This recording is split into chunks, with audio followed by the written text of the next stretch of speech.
minister of the Franciscan Friars of St. Barbara Province from 1988 to 1997. He received his doctorate of philosophy at Oxford University in 1976. He's the author of Living Stones, The History and Structure of Catholic Spiritual Life in the United States, 1989. It's the first book of his that I read as a young person. When Values Collide, the Catholic Church, Sexual Abuse, and the Challenges of Leadership. Prayer and Practice in the American Catholic Community, co-written with Sister Angela Dries. And in 2021, his most recent book with Oxford University Press, Father Joe published American Catholicism Transformed, from the Cold War through the Council.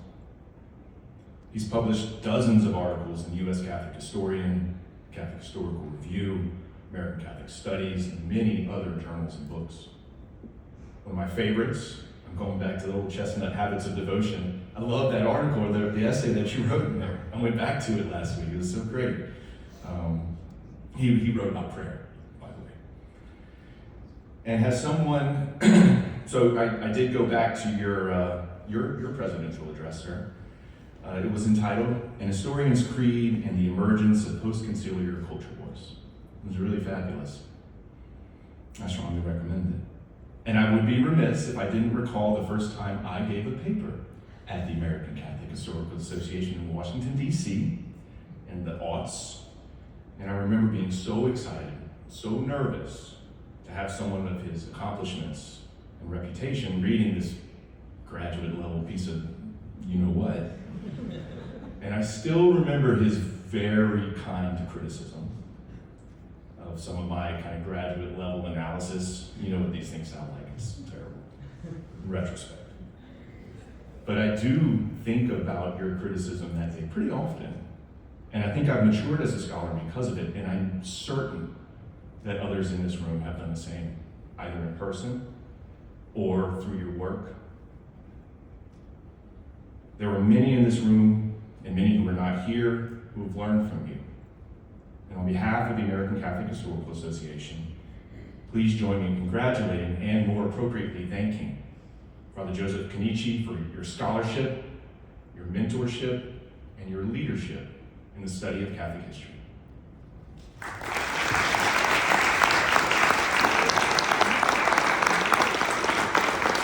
Congratulations.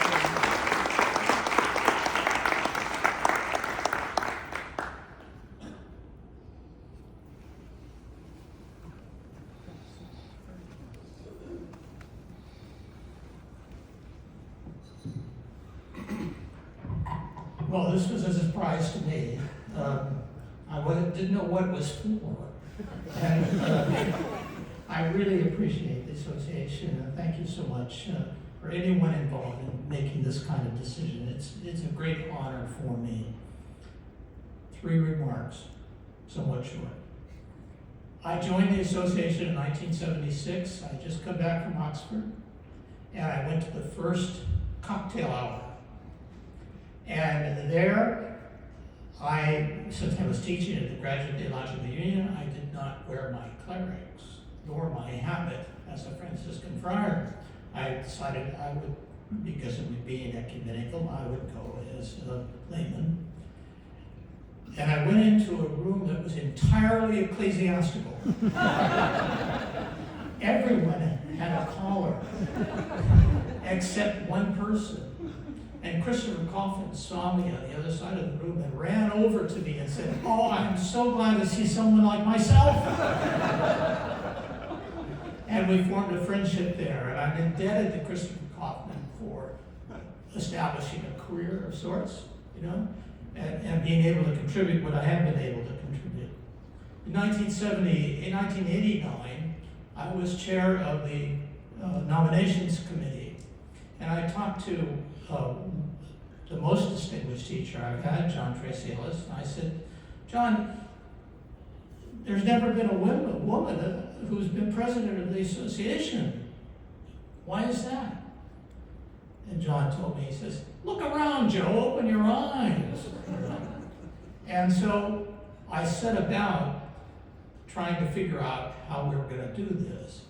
And Annabelle Melville, a very, very distinguished historian, Mother Seton's celebration yesterday, and multiple books. A really, really fine woman was a clear choice, but who would be competitive with her?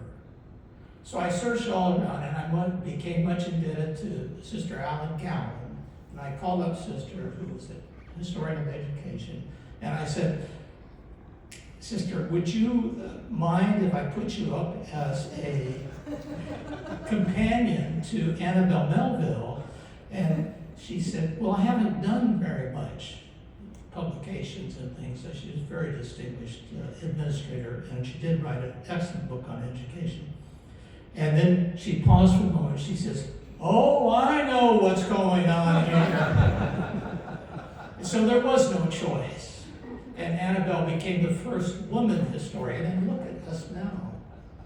Great changes, great changes in terms of participation of women and participation of the laity. The books we honor today are like little seeds planted in the ground, and you don't know what happens with them. They grow and develop. Someone picks them up long, far away and nourishes their life on them, and they in turn spread it. I think we'll all be surprised at the end time, even in our little history work, and its impact. And the last story I'd like to say is in 2006, I was elected president of this distinguished association, and became president in 2007, and Monsignor Trisco of happy memory, who just passed away this fall, was secretary. He'd been secretary for a long time, had done tremendous work, and I want to pay tribute to him for that work. But like many things, they had their time, and the time was coming to an end for the type of intensive work that Nelson does and the secretary, Charles, does. So I went on a visitation to Catholic University, and I spent hours interviewing the editors of the Catholic Historical Review and Monsignor Trisco himself and Nelson and multiple other people. I wrote letters to all former presidents because this was going to be a big change.